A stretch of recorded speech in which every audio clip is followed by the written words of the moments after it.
Assalamualaikum warahmatullahi wabarakatuh Kang Bro. Ketemu lagi dengan IWB Kang Mas. Saat ini Cak, IWB sedang ada di Lampung. Jadi mungkin kalau videonya agak berbeda, mohon maaf karena kita menggunakan handphone. Tapi ini tidak akan mengurangi konten Cak. Tidak akan mengurangi kualitas yang akan IWB sodorkan buat sampean semuanya. Di mana IWB akan update informasi dari pengetesan Harris kemarin yang ternyata semua pembalap World Superbike dan juga MotoGP ada 2 pembalap. Dan ini akan menjadi hal yang sangat menarik, Cak. Karena kenapa? Ternyata diam-diam Stephen Bradl dari Honda. Dan Honda diam-diam juga sudah ngetes mesin terbaru versi 2024 yang dicangkokkan oleh Honda pada RCV yang dites oleh Stephen Bradl. Cak, ini adalah sebuah kabar terbaru di mana ternyata dari beberapa rumor yang berkembang di sekitar pedok, kita mendengar bahwa informasinya ada sesuatu yang menarik, ada sesuatu yang berbeda pada saat mesin terbaru ini dites oleh Stephen Bradl. Jadi dari testimoni yang kita dapatkan beberapa media, karena kita tahu bahwa tes ini kan tertutup, maksudnya untuk MotoGP-nya ya tidak diekspos sama sekali mengenai seperti apa. Tapi tenang, kita mendapatkan beberapa testimoni pula, pernyataan dari Stephen Bradl yang mana kita perlu share ke sampean semuanya. Oke Kang Mas, jadi yang pertama Cak, kemarin di Harris sudah digelar tes World Superbike dan juga MotoGP. Jadi kalau kita lihat memang MotoGP-nya hanya 2 pembalap, yakni Honda dan juga Ducati. Hanya Piero dan Stephen Bradl yang ternyata untuk Honda sendiri mereka ngetes mesin baru. Yang menarik Cak, dari beberapa komen, dari beberapa informasi dan juga bahasan di Spanyol dan Italia, mesin yang dites oleh Bradl ini diduga berbeda dibandingkan dengan current engine. Jadi informasinya ada sebuah suara engine letupannya ya. Knalpotnya itu berbeda dalam arti suaranya itu lebih beringas. Informasinya lebih menyalak ya. Dan ini menarik sekali Cak. Karena kenapa? Isu berkembang bahwa Honda akan merubah mesin mereka dari Big Bang ke Screamer. Benarkah ini Cak? Nah, gini Kang Mas, seperti yang kita tahu sebelum kita membahas mengenai Screamer dan juga Big Bang, seperti yang kita semuanya tahu bahwa sejak tahun 2017 Honda mengganti mesin mereka dari Screamer ke Big Bang. Padahal 2016 ke bawah mesin Honda RC selalu terkenal dengan Screamer-nya. Mesin ini memiliki jeda waktu pengapian yang sama antar silinder. Karakter mesin ini meledak-ledak dan powerful. Efeknya transfer tenaga sangat konstan. Itulah Screamer Cak. Namun dari sisi negatifnya, ban belakang bekerja keras sehingga mudah sliding dan mengurangi keawetan ban itu sendiri. Karakter Screamer sempat digunakan Yamaha di awal pengembangan M1 sebelum Rossi mencoret dan memilih tipe Big Bang. Untuk mengakali kelemahan ini, piranti elektronik mumpuni sangat penting agar ledakan tenaga mudah dikontrol. Namun celakanya Cak, karena menggunakan single ECU dari Magneti Marelli yang dianggap terlalu mundur ke belakang, Honda pada akhirnya melirik konfigurasi Big Bang yang lebih lembut saat itu Cak. Jadi untuk Big Bang ini berbeda di mana jeda pengapian tiap silindernya lebih singkat yang membuat piston memiliki istirahat sebelum pengapian berikutnya. Di MotoGP diprediksi hanya butuh 90 derajat perputaran crankshaft untuk pengapian 4 silinder. Keunggulan Big Bang adalah feedback power yang seakan-akan memberikan ban belakang waktu untuk mencengkram trek kembali. Jadi karakternya lebih halus Cak. Kemudian mesin ini juga tak meledak-ledak alias mudah dikontrol saat masuk tikungan. Honda baru menggunakan model Big Bang ini di tahun 2017 hingga sekarang. Yang jadi pertanyaan, benarkah Honda bakal balik ke Screamer sesuai dengan isu yang berkembang di sekitar pedok Harris kemarin? Untuk menjawab itu, mari kita dengarkan apa yang dikatakan oleh Stephen Bradl yang tes langsung Honda RC kemarin yang ternyata secara lap time-nya juga nggak terlalu istimewa. Berikut kata Bradl. Tidak ada hal besar yang terjadi saat ini. Kami sudah mencoba konfigurasi mesin baru yang tidak dapat kita gunakan selama musim 2023. Bagi kami, fokusnya sekarang adalah untuk tahun 2024. Tahun depan akan ada perubahan peraturan. Dan pabrikan yang kurang beruntung akan mendapatkan beberapa kelonggaran. Betul, akan ada beberapa kelonggaran bagi pabrikan yang sedikit tertinggal, terutama mengenai program testing. Aku tidak tahu persis seperti apa bentuknya nanti. Yang aku tahu, konsensi khusus telah disetujui oleh Asosiasi Produsen MSMA. Mungkin kami akan mendapatkan lebih banyak ban karena kuota kami sebagai tim tes saat ini cukup terbatas. Saat ini kami hanya diizinkan melakukan tes di sirkuit Eropa, yakni Jerez dan Misano. Tapi kami akan mendapatkan sedikit perbedaan tahun depan. By the way, kami akan mengadakan tes lagi di sini Jerez hanya dalam waktu kurang dari 3 minggu pada tanggal 20 dan 21 November.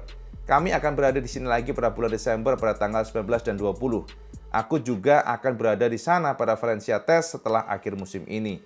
Yes, itu pernyataan dari Bradle yang memang Cak tidak memberikan konfirmasi apapun mengenai yang namanya mesin Big Bang ataupun Screamer. Jadi ini hanyalah isu yang berkembang, isu yang memang didengungkan, isu yang banyak dibahas karena suara atau ledakan tenaga, ledakan knalpot maksudnya untuk RC yang dites oleh Bradle ini berbeda. Jadi yang dites oleh Stephen Bradle ini sedikit berbeda dari suaranya, letupannya yang katanya ya lebih beringas ya. Kita geser dikit Cak ya. Katanya lebih beringas dan inilah yang membuat kita pun bertanya, apakah betul Honda menggunakan Screamer meninggalkan Big Bang yang dari kacamata pribadi IWB sepertinya sangat kecil ya Cak. Soalnya dengan mesin Big Bang saja sekarang ya, sejak 2017 Honda kan sudah ganti ke Big Bang. Ini motor traksinya nggak dapet Cak. Jadi power tidak terdelivery dengan murni ke aspal gara-gara setiap dibuka gas itu sliding. Dan ini dikeluhkan oleh Marquez dan juga para pembalap lainnya seperti Joan Mir, Nakagami. Jadi kalau dari kacamata pribadi sepertinya sangat minim. Sangat ya lemah ya potensinya Honda justru mengganti Big Bang mereka dengan Screamer. Soalnya Screamer ini ya cenderung lebih susah untuk mendapatkan traksi dibandingkan dengan yang Big Bang, di mana dia memberikan jeda sedikit sehingga seolah-olah ban akan mendapatkan traksi pada saat di aspal. Jadi kita pantau saja Cak, seperti apa sih perkembangan ini, karena bagaimanapun ini masih tes pertama untuk engine 2024 dan dikonfirmasi oleh Bradle mereka akan melakukan pengetesan lagi dan secara umum kita nggak melihat perbedaan yang signifikan pada sisi visualnya Cak, dari sisi desainnya, bodinya, fairingnya semuanya sangat identik sehingga kita pun penasaran seperti apa sih perkembangan atau revolusi yang dilakukan oleh Honda. Itu yang pertama Cak. Yang kedua, sama tahu nggak, ternyata ini ada isu baru lagi yang membuat kita juga pening 7 keliling Kang Mas. Lah kok bisa Cak IWB? Karena kenapa? Sama tahu kan sebelumnya kita sudah membahas mengenai kemungkinan Honda mengontrak Fabio Di Giannantonio menggantikan Marc Marquez. Iya kan, samaan kemarin kan pasti tahu IWB sudah membahas itu. Maverick Viñales sempat didekati rumornya tapi ternyata tidak terbukti. Yang kedua, Miguel Oliveira pun juga sama. Sempat rumor berkembang Miguel menjadi kandidat terbesar dari Honda. Tapi ternyata dikonfirmasi bahwa Miguel Oliveira pun akhirnya tetap di Aprilia. Ada informasi pula, Jack Dixon akan ditarik oleh Honda, termasuk juga Iker Lecuona. Dan yang paling baru dan potensi besar adalah Fabio Di Giannantonio. Tapi ternyata Cak, yang terbaru ada lagi kabar yang mencengangkan nih. Isu mencengangkan di mana bahwa diisukan Honda atau HRC justru sekarang sudah berbalik lagi radarnya Cak. Jadi nggak lagi fokus kepada Fabio Di Giannantonio, tapi mereka juga ada kandidat lain, yakni Fermin Aldeguer. Nah ini memang kalau kita ngomongnya agak susah ya, Fermin Aldeguer, mungkin itu ya bahasanya ya. Jadi Fermin Aldeguer ini dipandang menjadi kandidat terbesar daripada Honda. Jadi tidak hanya kita membicarakan Fabio Di Giannantonio, tapi ada sebuah nama yang disebut sebagai kandidat terbesar. Karena kenapa? Fermin ini adalah sosok pembalap muda yang masih sangat muda, yakni sangat muda ya. Sosok pembalap muda yang masih muda, benar-benar memang muda, Cak. Dia berumur masih 19 tahun, Cak. Dan kalau melihat dari potensinya, kita juga terkejut ya, karena kita perhatikan untuk klasemen sementara pun dia bukanlah pembalap yang sangat istimewa, karena saat ini dia hanya nangkring di posisi ke-6, akan tetapi ternyata Honda seperti memiliki alasan khusus, Cak. Secara prestasi di musim ini, Aldeguer ini mampu meraih 4 kali podium, termasuk 2 kali kemenangan pada seri Silverstone dan juga Buriram. Jadi sepertinya HRC ingin membuka lembaran baru, Cak, dengan merekrut pembalap yang muda banget. Jadi ini adalah sebuah isu yang sangat kencang dan tentu saja kita pun jadi juga berpikir Kang Mas, karena kita tahu rumornya Alberto Puig ini adalah sosok orang yang tidak menyukai pembalap Italia. Rumornya demikian. Dan kita tahu kebetulan sekali, entah kenapa Fabio ini kan Di Giannantonio itu kan orang Italia. Dan walaupun potensi yang sangat besar di-hire oleh HRC, ditarik oleh HRC, tiba-tiba kok sekarang ada opsi lainnya, yakni Fermin Aldeguer ini. Dan Fermin Aldeguer adalah salah satu pembalap dari Spanyol. Jadi jika memang betul, Cak, nanti tembus ya, jebol, intinya Fermin Aldeguer yang menggantikan Marc Marquez, ini berarti semua opini, semua tebakan, analisa bahwa Alberto Puig tidak menyukai pembalap Italia terbukti. Jika memang betul yang dipilih oleh Honda nanti ada Fermin Aldeguer. Karena kenapa? Fabio Di Giannantonio adalah orang Italia. Nah, kita lihat saja seperti apa tren ini. Karena kenapa? Ya kita lihat ini adalah sebuah kondisi yang masih membingungkan. Mengingat kita tahu Honda sangat-sangat suffering untuk mencari pembalap baru. Jadi kita pantau saja seperti apa. Apakah Firmin Aldeguer, ya kan? Ataukah kembali lagi kepada Fabio Di Giannantonio, karena sempat juga tersiar bahwa Honda mendekati Luca Marini walaupun tak terbukti, karena hingga detik ini pun Luca juga santai, nggak ada informasi apapun. Jadi kita pantau saja seperti apa sepak terjang Honda dalam mencari pengganti Marc Marquez. Ya, itu Cak, yang kedua. Nah, yang ketiga Kang Mas, sampean tahu nggak? Ternyata peraturan mengenai tekanan ban ini semakin lama semakin mengerikan Cak. Jadi kalau kita lihat dari daftar yang kita dapatkan ini, ya IWB sudah dapatkan daftarnya. Total yang mendapatkan warning dari Film Stewart tentang tekanan ban ini sudah sangat banyak. Yang pertama adalah ternyata first warning, yakni Maverick Viñales. Dan kedua Dani Pedrosa, kita coret saja karena Dani kan hanya test rider, dia juga mendapatkan peringatan tentang tekanan ban. Dan ketiga ada Franco Morbidelli, Cak. Jadi Franco Morbidelli ini juga dapat peringatan kemarin di GP Mandalika. Kemudian untuk Raul Fernandez itu di balapan Mandalika juga kena, ya. Jadi dapatkan warning dari Film Stewart tentang tekanan ban. Kemudian Alex Espargaro kita sudah tahu dan juga Paul Espargaro sudah tahu, termasuk Marco Bezzecchi ternyata kena, Cak. Marco Bezzecchi di Mandalika kemarin juga kena peringatan pertama, dan kemudian Jorge Martin, dan terakhir Marc Marquez. Jadi ini adalah sebuah kondisi di mana memang krusial sekali para pembalap harus benar-benar melihat, harus benar-benar awas, harus benar-benar alert, ya, aware bahwa kalau mereka tidak mengindahkan tekanan ban ini yang dipatok oleh Michelin di 1,88 bar, ya, bahwa 1,88 ini memang tidak baku karena tergantung treknya. Akan tetapi jika dilihat dari konfirmasi Michelin, untuk tekanan ban ini para pembalap tidak boleh melebihi dari angka tersebut karena akan berbahaya, berpotensi fail atau gagal, bisa saja mungkin ya meledak, mungkin kita nggak tahu. Tapi yang jelas itu yang dipatok oleh Michelin, dan pembalap saat ini memang tidak berani mengambil resiko, Cak. Mengingat kenapa? Tekanan ban kan gampang naik. Jadi teman-teman harus tahu kalau para pembalap MotoGP pada saat bergerombol, Cak, ya, di belakang itu berpotensi temperatur ban itu naik signifikan. Makanya para pembalap biasanya akan mengurangi untuk tekanan bannya supaya jika mereka di belakang pembalap lainnya, potensi untuk temperatur naik tidak terlalu tinggi, tidak terlalu signifikan. Akan tetapi ternyata ini pun juga dilarang oleh Michelin. Jadi teman-teman, untuk penalti yang diberikan oleh Michelin dan juga Film Stewart, jika ini terjadi, ya, ada warning dan ternyata memang cukup mengerikan, ya, karena ada beberapa step yang sebenarnya harus tahu di mana untuk first pelanggaran, ya, bahasanya first pelanggaran. Pelanggaran pertama, para pembalap hanya diberikan peringatan. Nah, kemudian kalau yang kedua, pembalap akan dimundurkan 3 detik ke belakang. Oke, jadi seperti yang terjadi pada Alex Espargaro. Ini nggak akan ngulang lagi ke depan, nggak, Cak? Alex Espargaro sudah kena nih, mundur 3 detik ke belakang. Ini akan terus terjadi kalau dia kembali lagi melakukan kesalahan, maka akan ada pelanggaran ketiga. Dan itu akan dimundurkan 6 detik ke belakang. Jadi yang pertama 3 detik, ya, kemudian dimundurkan ke belakang 6 detik. Dan jika terjadi pelanggaran keempat, kebaca, Cak, kalau keempat itu kan kebangetan. Ternyata pembalap akan diberikan penalti mundur 12 detik ke belakang. Jadi ini nggak main-main, Kang Mas. Pembalap harus benar-benar awas, pembalap harus benar-benar aware, timnya juga harus benar-benar fokus ke sini. Karena ternyata tekanan ban ini pun bisa berabe, bisa cilaka, ya, bisa gawat bagi para pembalap yang sedang mengejar poin. Pastinya termasuk Jorge Martin yang sekarang berlaga atau sedang bertempur melawan Pecco Bagnaia. Dan yang paling hot lagi teman-teman semuanya, ada rumor datang dari MotoGP yang memberikan penegasan. Dari Ducati maksudnya, Cak, bahwa disebut tahun depan kemungkinan besar, ya, kemungkinan besar, potensinya sangat besar bahwa Jorge Martin akan ditarik ke tim Factory. Ini rumor yang terbaru, Cak, update yang terbaru, di mana kemungkinan besar Enea Bastianini ini akan switch dan Martin akan bergabung atau menjadi tandem dari Pecco Bagnaia. Ini adalah sebuah rumor yang mengejutkan dan tentu saja ini hanya berupa rumor yang belum tentu kita tahu. Makanya kita pantau saja IWB update buat sampean biar sampean tahu. Dan yang paling menarik adalah ternyata, Cak, siapa menyangka ketika kita melihat lap time dari World Superbike, motor-motor WSBK, itu secara kecepatannya gila.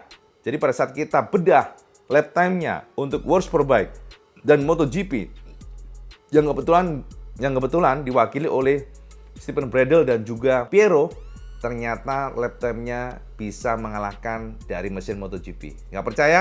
Kita bedah lap time-nya dan detailnya seperti ini, Cak. Inilah hasil dari free practice, ya, kemarin di Jerez. di mana kita lihat bahwa World Superbike dan juga MotoGP menjadi satu, Cak. Jadi di sini kita bisa lihat betapa kencangnya motor-motor dari World Superbike, dan kita lihat di sini di Jerez ternyata ada tester dari MotoGP dan termonitor di sini ada Pirro dan juga Steven Bradl, dan kita tercengang, Cak. Sebab kenapa? Ternyata secara lap time untuk para pembalap World Superbike ini luar biasa kencang. Nah, teman-teman, untuk semuanya ya, semuanya dalam arti setelah melakukan pengetesan dari para pembalap World Superbike, kita spill sedikit ya, IWB spill buat sampein semuanya, bahwa ternyata para pembalap dari World Superbike setelah ada beberapa perombakan dari seatnya ya, kita lihat seperti Jonathan Rea sudah gabung dengan Yamaha dan juga beberapa pembalap baru di sini, dan ternyata bisa kita pastikan bahwa pembalap terkencang untuk Jerez test di kemarin ya, maksudnya pada saat kemarin ternyata dikuasai oleh Remy Gardner dengan menggunakan Yamaha R1 menorehkan waktu 1 menit 38.448 detik, dan ini sukses membuatnya menjadi pembalap terkencang di tes Jerez kemarin. Sementara kedua juga Nicolo Bulega pada saat pengetesan menggunakan Ducati menjadi pembalap terkencang kedua dengan lap time yang lebih lambat 0,278 detik. Dan ketiga, ini yang surprise ya, ternyata Jonathan Rea dengan pengalamannya tidak membutuhkan waktu lama untuk beradaptasi dengan Yamaha R1, walaupun Jonathan atau Rea sudah menggarisbawahi bahwa dia tidak ingin terlalu bekerja pada elektronik dahulu. Jadi konfirmasi dari Jonathan Rea, walaupun cara lap time-nya jauh lebih lambat dibandingkan dengan Remy Gardner dengan gap terpaut 0,731 detik, tapi potensi performa Rea mencengangkan, Cak. Jadi saat ini Rea masih mengeluhkan mengenai beberapa poin di mana untuk posisi riding R1 ini masih belum sesuai harapannya, jadi masih belum nyaman dia. Makanya saat ini konsen dari Rea adalah beradaptasi dengan motor yang baru setelah dia bersama dengan Kawasaki cukup lama. Nah, makanya Rea menggarisbawahi kepada para timnya bahwa dia ingin beradaptasi dulu, dia nggak ingin bekerja pada elektronik dan lain sebagainya. Jadi setelah dia nyaman dengan kondisi atau ergonomi riding untuk R1, maka setelah itu timnya akan bekerja pada lain-lainnya. Dan ternyata dengan kondisi yang limitasi dalam arti masih beradaptasi, Rea sudah langsung kencang ketiga saat ini dan menorehkan lap time 1 menit 39.179 detik. Nah, keempat adalah Alex Lowes yang ternyata juga Alex ini sempat di belakang Andrea Iannone, jadi The Maniac, Cak. The Maniac akhirnya kembali. Andrea Iannone pun juga mencengangkan karena setelah 5 tahun, hampir ya 4 tahunan, dia tidak megang motor-motor balap powerful seperti World Superbike ataupun MotoGP, tapi Iannone berhasil menorehkan waktu yang sangat baik, yakni 1 menit 39.335 detik atau lebih lambat 0,8 detik dibandingkan dengan Remy Gardner. Ini luar biasa, Cak, karena Iannone ini tidak pernah megang motor dan dia nyaris tanpa latihan sebelumnya, hanya latihan-latihan kecil, dalam arti dia tidak megang motor-motor yang memang balap untuk World Superbike ataupun MotoGP pastinya. Dan ternyata Iannone sempat nongkrong di posisi keempat, dia digeser Alex Lowes, akan tetapi Iannone secara meyakinkan berhasil menjadi pembalap terkencang kelima. Ini luar biasa, Cak. Dan keenam Lorenzo Savadori, dan 7 Michael Rinaldi, dan 8 Steven Bradl. Jadi dipastikan, Cak, dipastikan Bradl menggunakan engine baru. Kesembilan adalah Alvaro Bautista yang saat ini juga cukup lambat dengan 1,5 detik lebih lambat dibandingkan dengan Gardner, dan ini juga mengejutkan sekali. Mungkin ya, sekali lagi teman-teman, untuk para pembalap di tes ini memang rata-rata mereka sedang ngetes atau menggunakan komponen baru, jadi tidak terlalu untuk time attacking untuk terlihat kencang. Jadi kita lihat seperti apa. Ini adalah jadwal atau schedule untuk tes di tahun 2024, ternyata sudah dirilis oleh MotoGP, dan di sini bisa kita simpulkan bahwa untuk tes pre-season itu akan dilangsungkan di tanggal 1 Februari hingga 3 Februari. Jadi teman-teman, sebelum para pembalap nanti turun race, maka ada yang namanya tes pre-season dengan judul Sepang Shakedown.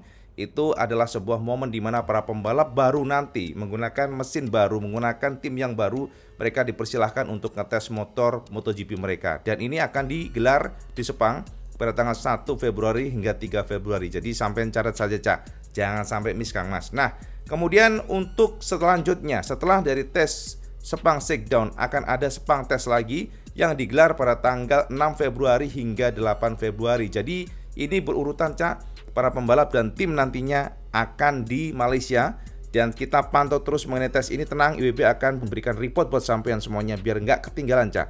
Tesnya seperti apa, perkembangannya seperti apa. Ini akan menjadi sesuatu hal yang menarik. Kalau kita tahu bahwa Marc Marquez sudah gabung bersama Ducati, jadi IWB juga penasaran seperti apa nanti performa Marquez. Dan selanjutnya, sebelum digelar MotoGP race, maka akan ada Qatar Test, itu dilakukan di tanggal 19 Februari hingga 20 Februari. Itu akan digelar di Losail International Circuit.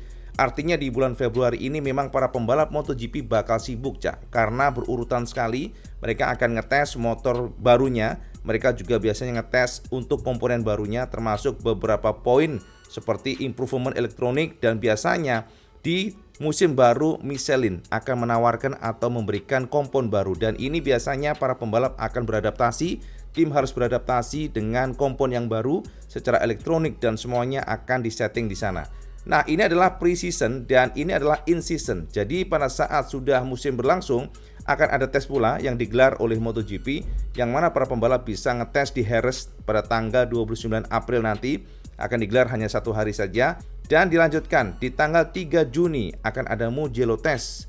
Itu biasa, Cak, ya. Jadi pada musim, maksudnya pada seri sedang berjalan akan ada tes di tengah perjalanan, itu hal yang biasa. Dan ini akan dilanjutkan pada tanggal 9 September di Misano Test. Dan finally, akhirnya akan dilanjutkan pada Valencia Test setelah musim 2024 berakhir. Ini adalah sebuah ritual yang biasa dan teman-teman catat saja tanggal-tanggalnya ini. Karena ini sudah resmi, artinya ya ini akan menjadi patokan kita untuk memantau seperti apa kiprah para pembalap dan juga tim untuk melakukan tes komponen baru biasanya dan improvement yang patut kita pantau, Cak. Nah, Kang Mas, zaman bingung kan? Tenang, Cak, rasa bingung, Cak. Karena memang case by case semuanya, kita nggak bisa pukul rata. Soalnya para pembalap kemarin itu ya rata-rata untuk MotoGP-nya mereka nggak fokus pada time attacking, tapi mereka fokus kepada menggunakan atau ngetes komponen baru. Dan itu dikonfirmasi oleh Steven Bradl yang sudah share tadi, bagaimana Bradl tidak fokus kepada lap time-nya, tapi dia fokus untuk ngetes engine baru. Sekali lagi kita katakan engine baru. Karena memang, Cak, the main problem dari Honda ini memang sangat complicated ya, sangat rumit. Kita tahu Honda sudah kehilangan DNA-nya, Honda sudah kehilangan kemampuan motornya, Honda sudah tidak bisa kita katakan sebagai the best bike karena saat ini yang menjadi idola ya para pembalap adalah Ducati. The main problem dari Honda dan Yamaha sebagai pabrikan Jepang adalah lambatnya komunikasi, berlapis-lapis birokrasi, dan ini membuat semuanya yang dari track itu tidak langsung direct ke engineering-nya, dan kadang-kadang eksekusi dari engineering-nya itu tidak akan bisa sesempurna pada saat dibandingkan dengan direct seperti Ducati. Saya tahu Ducati gigi, sosok yang memang luar biasa ini selalu terlibat ke dalamnya, selalu mencari pengetahuan, mencari informasi dari para pembalap, dari tim satelitnya pun ditanya. Ini beda dibandingkan dengan Honda ataupun Yamaha, yang mana ya Yamaha sekarang nggak punya tim satelit, tapi Honda dikatakan adalah salah satu pabrikan yang memang agak kaku, Cak. Jadi mereka nggak terlalu fokus kepada tim satelitnya dan mereka hanya fokus kepada tim factory-nya. Dan ini juga dikonfirmasi oleh Nakagami, yang mana justru sekarang ini, Cak, dia happy. Kenapa? Marc Marquez meninggalkan Honda ini sebuah kondisi di mana ini akan membuat Honda bisa fokus kepada lainnya. Karena selama ini dikatakan bahwa Honda selalu terlalu fokus kepada Marquez dan inilah yang membuat problem. Soalnya hanya Marquez yang bisa handle motor tersebut sehingga dia ada additional hope yang mana Honda nanti berubah, yang mana Honda nanti bisa mendengarkan pembalap lainnya dan tidak fokus pada satu pembalap. Jadi kita tunggu saja seperti apa. Dan yang menarik adalah Alberto Gomez ya, Cak, yang kemarin IWB sempat ngobrol, mantan dari PR, manajer Suzuki X-Star, memberikan konfirmasi ke IWB hingga detik ini. Walaupun kondisi Honda dan Yamaha suffering, tapi bagi Alberto, dia mengatakan the best engineering di MotoGP dalam kacamatanya masihlah pabrikan Jepang. Dia mengatakan bahwa the best engineering still Japanese manufacturer. Dia katakan demikian. Jadi ini adalah masalah lack communication aja. Jadi informasi dari Alberto ini adalah problem dari komunikasi saja dan eksekusinya seperti apa. Jadi memang kekakuan yang mereka pegang selama ini para pabrikan Jepang yang terlalu kaku dan mungkin ada pride yang berlebihan. Ini yang membuat akselerasi pengembangan motor jadi lambat. Jadi sepertinya Honda tahun depan akan melakukan revolusi besar-besaran, diduga demikian. Dan DNA Honda akan coba dirombak termasuk dari karakter engine-nya, kemudian juga dari karakter untuk masuk tikungannya, distribution weight, geometri, sasisnya akan dirombak, dan kita tunggu saja seperti apa sepak terjang dan juga usaha Honda untuk memperbaiki kondisi mereka, Cak. Itu ya kabar yang terbaru yang bisa share ke semuanya. Dan terakhir adalah ternyata, Cak, kabar yang paling baru bisa kita konfirmasi bahwa sepertinya engine MotoGP akan diturunkan ke 850 cc akan betul-betul terrealisasi. Ini kabar terbaru. Walaupun masih ditentang dua pabrikan, yakni Aprilia dan juga KTM, mereka masih menentang, tapi semua pabrikan selain itu sudah setuju, di mana di tahun 2027 nantinya MotoGP engine akan diturunkan ke 850 cc. Fokusnya adalah untuk satu, Cak, safety. Itu kata Dorna, jadi untuk safety atau keamanan, karena saat ini engine 1000 cc MotoGP semakin kencang dan ini cukup mengerikan bagi Dorna secara safety. Jadi kita tunggu saja seperti apa. Itu aja, Cak, update beneran. Kalau teman suka video teman like, share dan subscribe. Ojo lali sampai sholat 5 waktu. Karena yang paling penting, assalamualaikum warahmatullahi wabarakatuh. Salam segados.